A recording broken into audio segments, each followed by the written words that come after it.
Aga nüüd ma palun siia lavale Tallinna Tehnikaülikooli rektori Jaak Aaviksoo.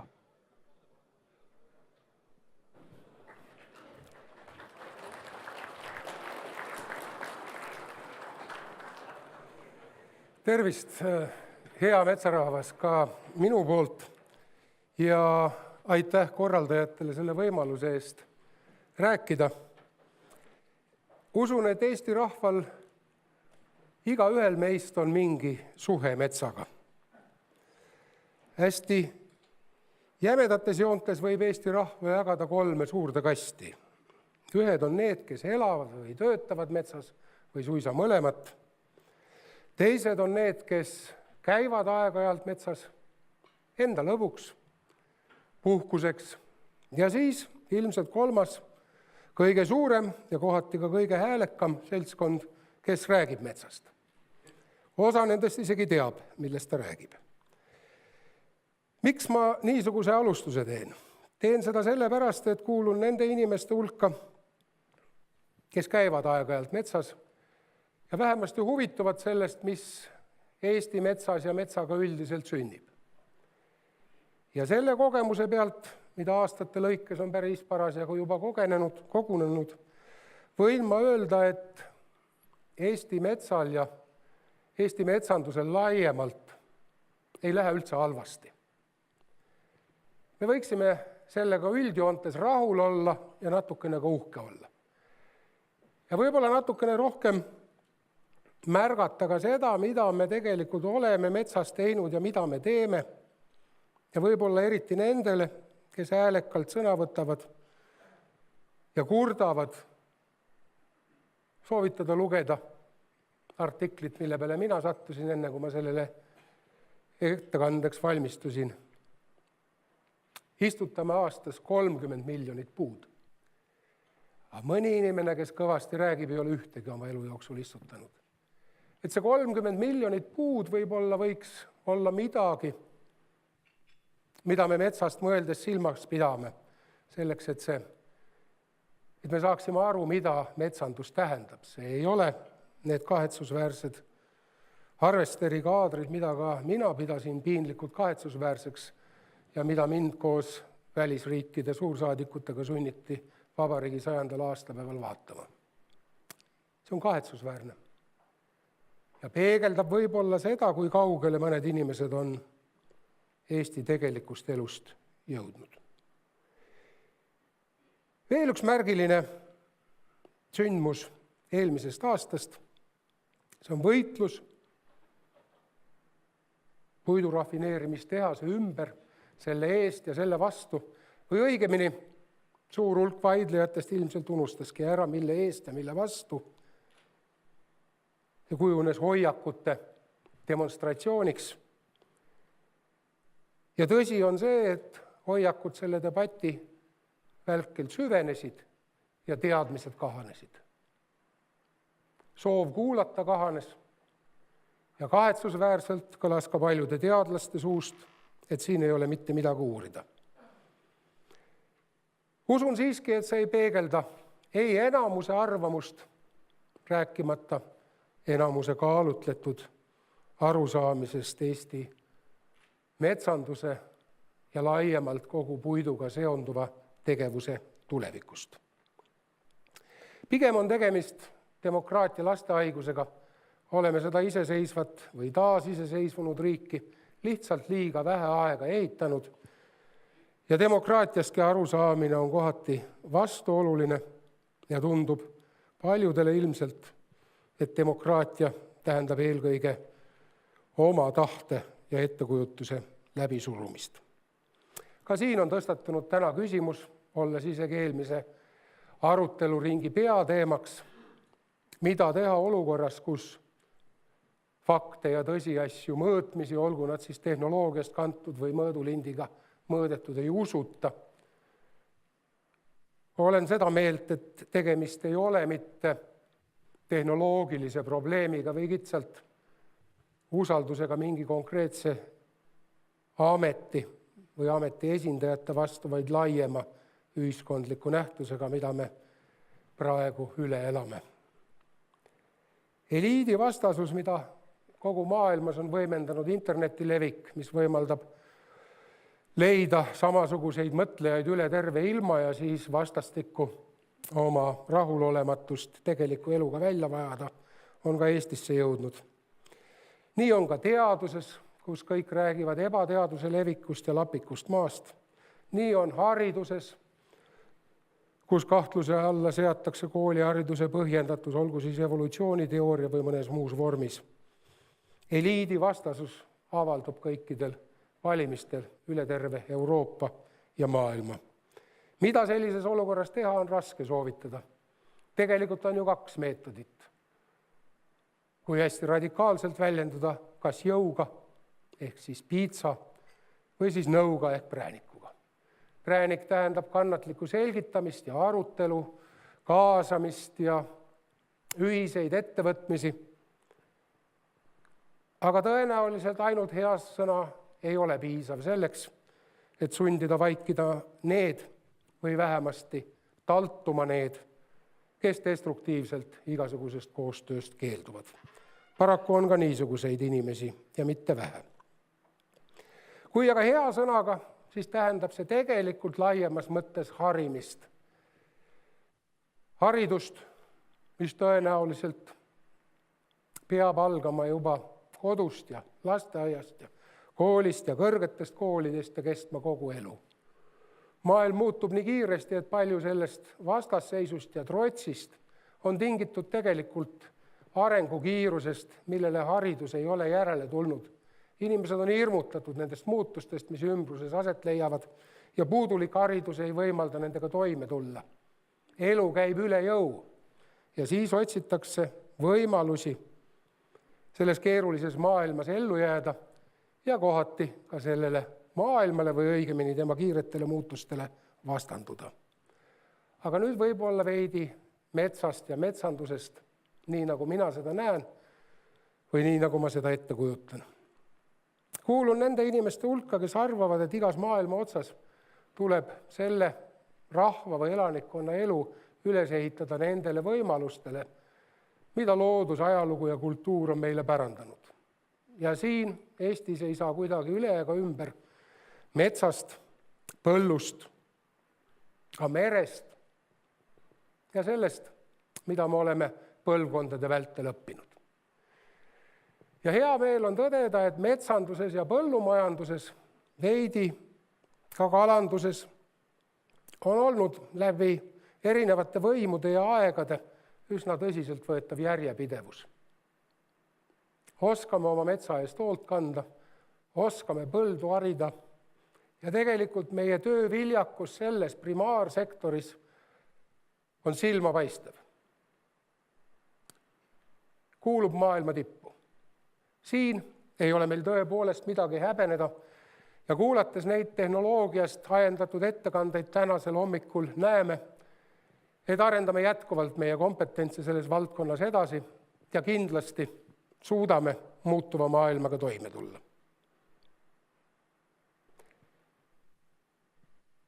Primaarsektori osatähtsus, mis viimase 200 aasta jooksul on pidevalt kahanenud, vähemasti SKP mõttes, mõtestades lahti globaalseid säästva arengu eesmärke, ei saa kahaneda, vaid pigem tulevikus hakkab kasvama.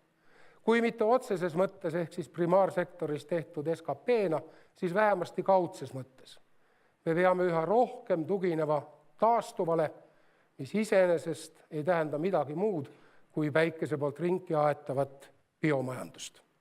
Ehk siis süüa ja tarvitada, selga panna ja majadeks vormida saame ainult seda, mida pidevalt päikese ja inimtegevuse toel juurde toodetakse.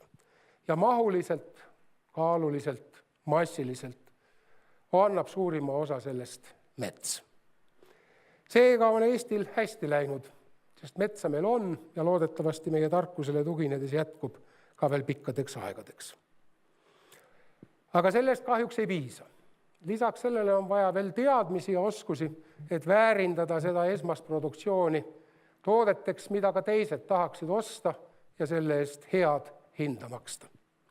Just selle hea hinna maksmisega ongi meil tegelikult kõige suuremad probleemid.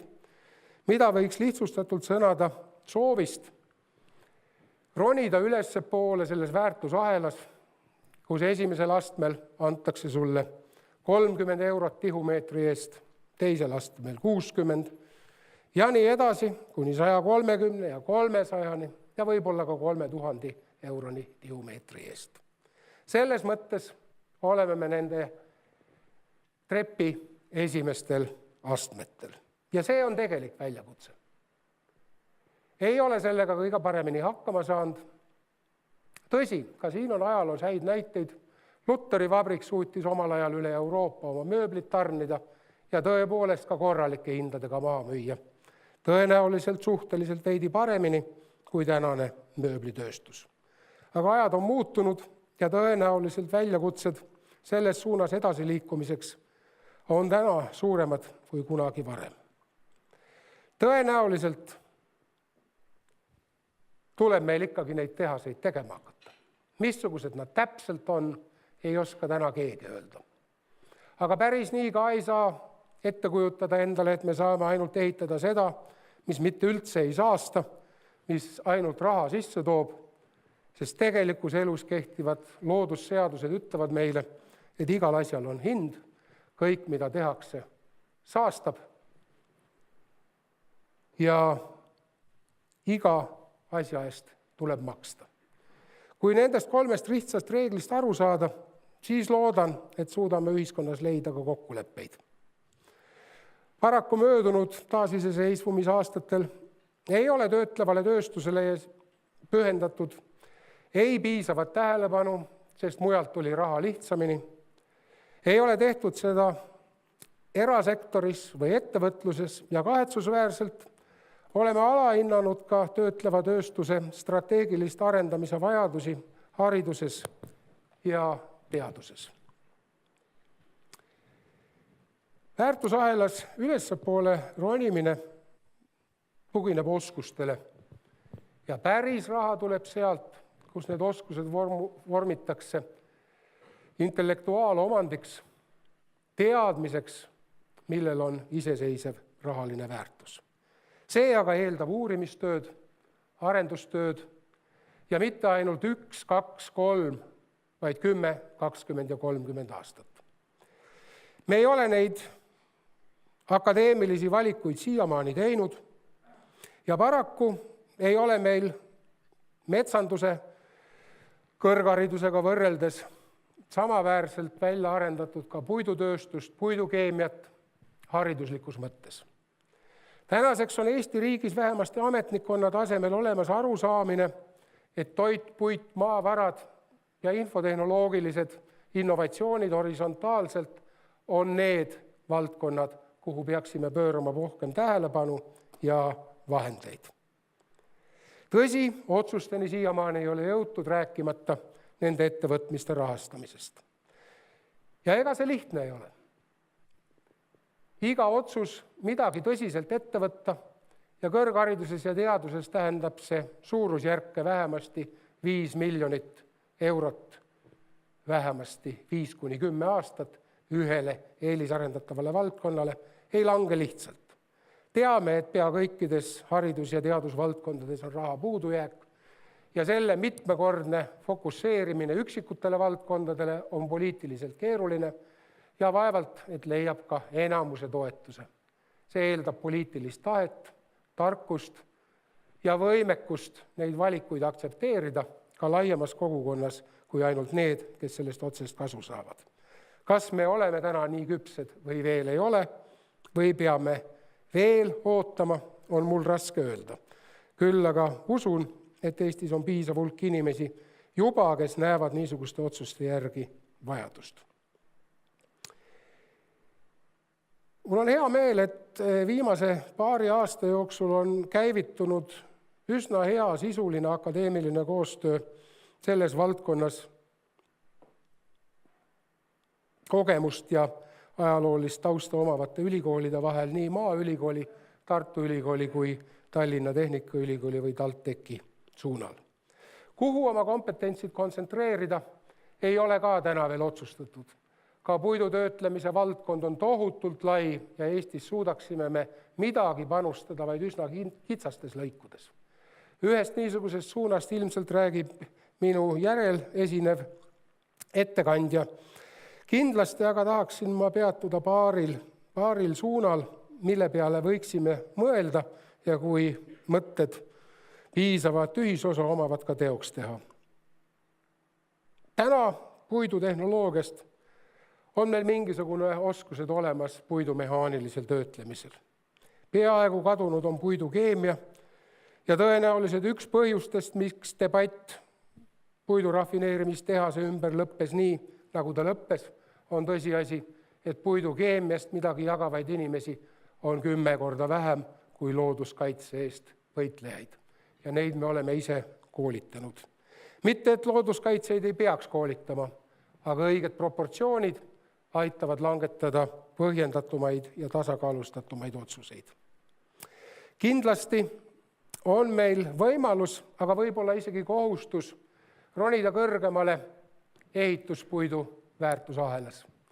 Tänapäevased tehnoloogilised lahendid korrutavad puitkonstruktsioonide hinda 2, 3, 4, 5, isegi 10-kordseks lihtsa töötlemata ehituspuiduga võrreldes. Selle valdkonna kompetentsidega on algus tehtud nii Tallinna Tehnikaülikoolis kui ka Maaülikoolis. Aga veel kord, puidukeemia ja tselluloosi- ja paberitööstuse perspektiiv ei kao sõltumata sellest, kuidas me selle suhtume või missugused on antud hetke domineerivamad hoiakud. Võib ju küsida, et milleks me peame Eestis üldse tegema iseseisvat teadust puidusektori arendamiseks. Põhjus on tegelikult lihtne. Muidugi me oleme väike riik ja muidugi me ei jõua teha kõike. Aga kui meil puuduvad baaskompetentsid, siis me muutume objektidest või subjektidest selles valdkonnas objektideks. Meiega tehakse. Meid kasutatakse kui töötajaid ja töölisi. Meie ise ei oska ega suuda.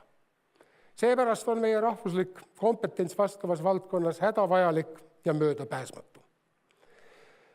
Ma tean, et räägitakse palju ka sellest, et milleks me peaksime rakendama eilseid tehnoloogiaid, kui me võiksime kohe alustada tuleviku tehnoloogiatega, just nagu need oleksid kuskil meil olemas ja just nagu oleksid meil inimesed, kes suudaksid neid rakendada. Tegelik elu majanduslikus mõttes on tegelikult palju praktilisem.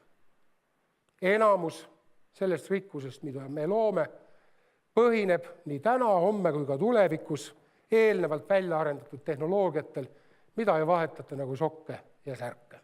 Need investeeringud tehakse aastakümneteks ja nende tehnoloogiate väljaarendamine nõuab samamoodi aastakümneid.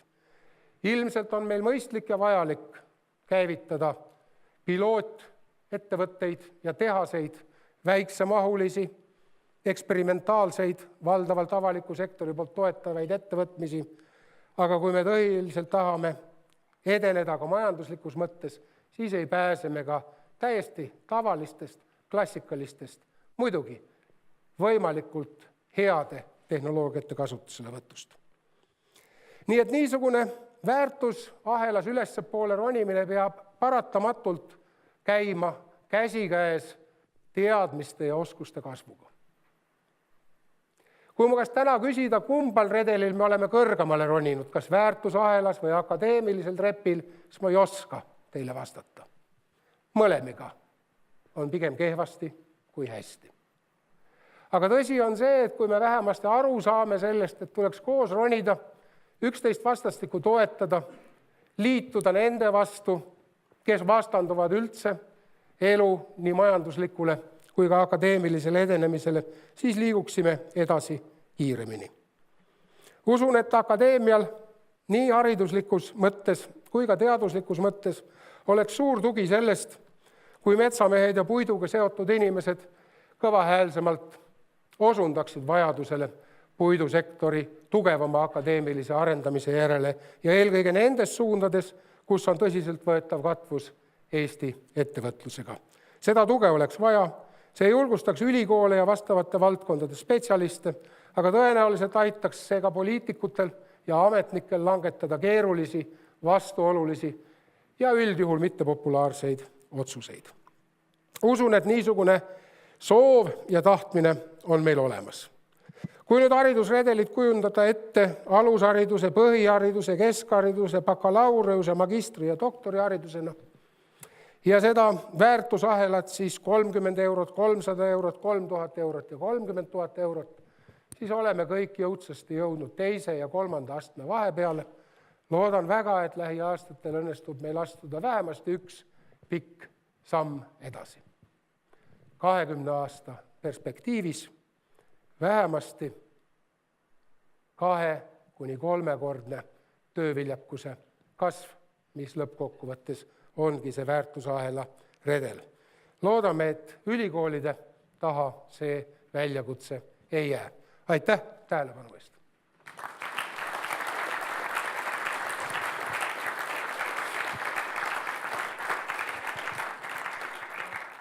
Head osalejad, kui teil on küsimusi akadeemik Jaak Aaviksoole, siis palun tõstke käsi ja ma juba näen, seal keskmises reas, 1, 2, 3, 4. lauas on küsimus, sinna kohe jõuab ka mikrofon ja palun öelge ka oma nimi. Aitäh!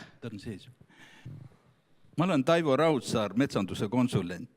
Tahtsin teilt kui metsanduse sõbralikult inimeselt küsida, et kuidas oleks õige nimetada, kas metsandus või metsamajandus.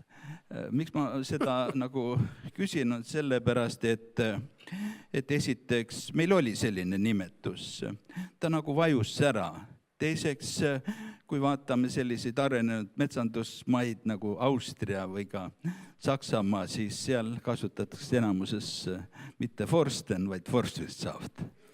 Ja kolmandaks on see, et ka nüüd, kui räägime need nii-öelda kaitstavatest metsadest, siis sisuliselt on juba ja saab ka seal olema majandamine nimelt seda kaudu, et ülejäänud ühiskond peab ju selle nagu kinni maksma, kui omanik jääb tuluta. On praegu juba see ja ilmselt sellest tendentsist me nagu ei saa üle ega ümber, et me võime küll kaitsta ja peame kaitsma, aga omanikule peame selle saamata jääma tulu hüvitama. Teie kommentaar, palun. Aitäh!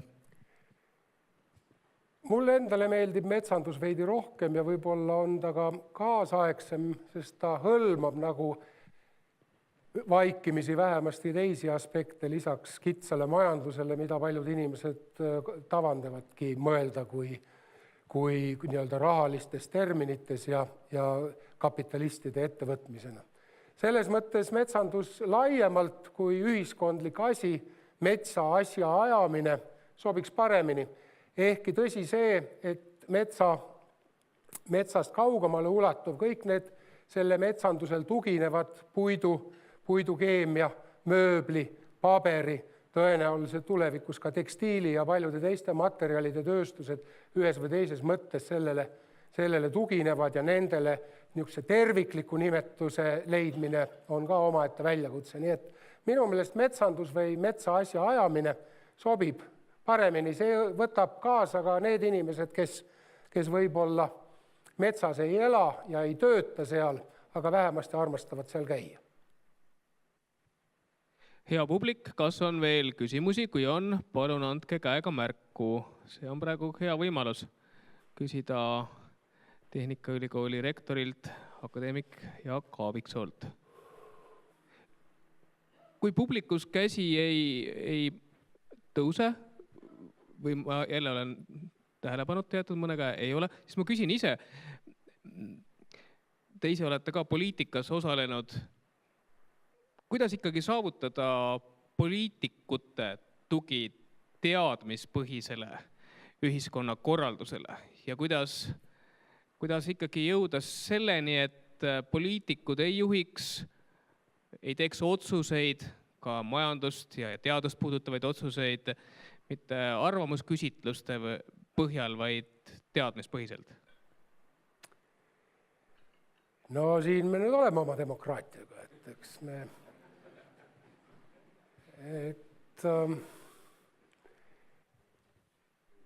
Et selleks, et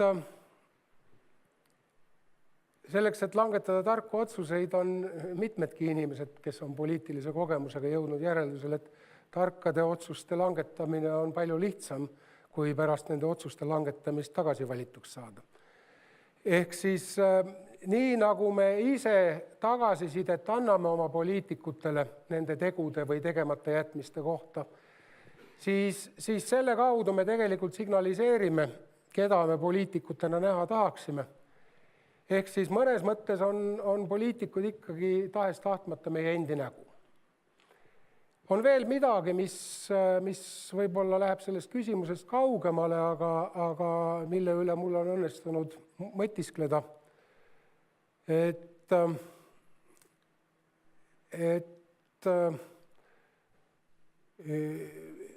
poliitikas, sealhulgas ka Eesti poliitikas, terve mõistuse säilitamine on äärmiselt keeruline.